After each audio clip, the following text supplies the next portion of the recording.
धडक मोर्चाचं निवेदन 9 जानेवारी 2024ला दिलं होतं। एक ज्वलंत प्रश्न, जवळपास 1 ते 12 ज्वलंत प्रश्न लाईट्स कंपनीच्या विरोधातले आहे। त्या संदर्भात आम्ही अनेकदा निवेदन दिले होतं। आज 29 तारखेला आम्ही भूमिपुत्राच्या माध्यमातून धडक मोर्चाचं आयोजन केलं आहे। पण इथं कुठंतरी प्रशासन आम्हाला दाबण्याचा प्रकार करून राहिलेला आहे आणि जे स्थानिक मुद्दे आहे, कारण की कंपनीनं मोठ्या प्रमाणात इलिगल कामं केलेले आहे आणि त्याला कुठंतरी वाचा फोडण्यासाठी आमचं हे भूमिपुत्राचं आंदोलन होतं। जवळपास येथे यांची हिअरिंग झाली होती।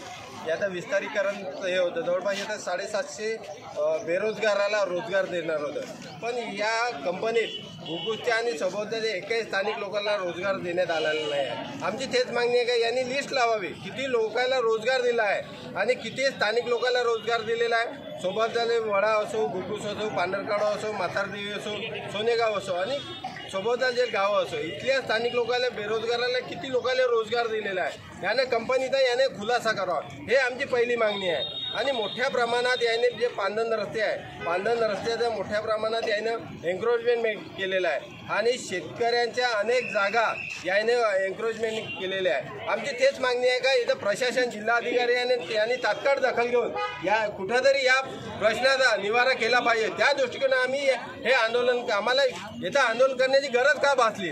इथं कोण्या काही पक्षाचा हे नाही, इथं सर्व भूमिपुत्र म्हणजे सगळ्या सोबतचे जे भूमिपुत्र आहे, अनेकाच्या जागा घेतलेल्या आहे। जागा इथले काही स्थानिक दलाल लोक आहे, त्यांच्या माध्यमातून घेतले। आमचं तेच म्हणणं आहे, कंपनी आणि शेतकऱ्याची डायरेक्ट हे झालं पाहिजे आणि अनेक यांच्या प्रदूषणामुळे अनेक शेती खंडर झालेले आहे। तिथं कुठंतरी यांना न्याय मिळाला पाहिजे, नुकसान भरपाई मिळाली पाहिजे आणि इथं स्थानिक जे रोगराई पसरली आहे, या प्रदूषणामुळे जे स्थानिक लोक बिमार पडत आहे, अनेक बिमाऱ्या, कॅन्सरसारखे बिमाऱ्या इथं होत आहे। याचा कुठंतरी निवारण झाला पाहिजे, याचं प्रदूषण बंद झालं पाहिजे।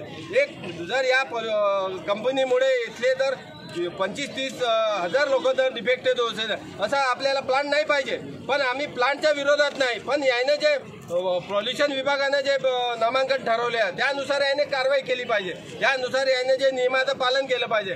पण नियम साईडला धरून कंपनीचे जे वरिष्ठ लेवलवर आहे, कंपनी मुजोर आहे, त्या पद्धतीने काही मंत्री इथले स्थानिक मंत्री आणि मुख्यमंत्री याच्या खिशात आहे, यासारखे कंपनी कुठेतरी त्यांची मुजोरी चालू आहे। या मुजोरीला जर अन्यायाच्या विरोधात आम्ही भूमिपुत्राच्या माध्यमातून मोर्चा काढला आहे, सतत चालू राहणार आहे मोर्चा।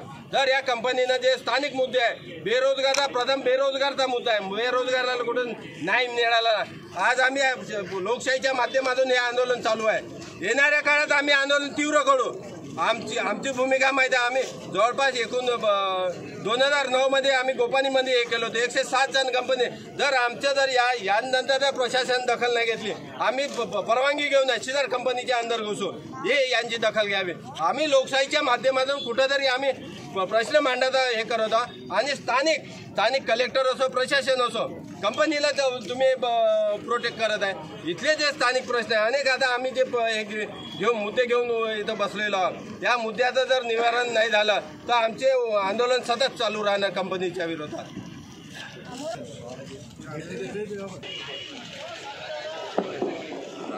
या मी विनंती करतो की या धडक मोर्चाला 2 शब्द संबोधित करावे। हेमंत भाऊ उरपुरे।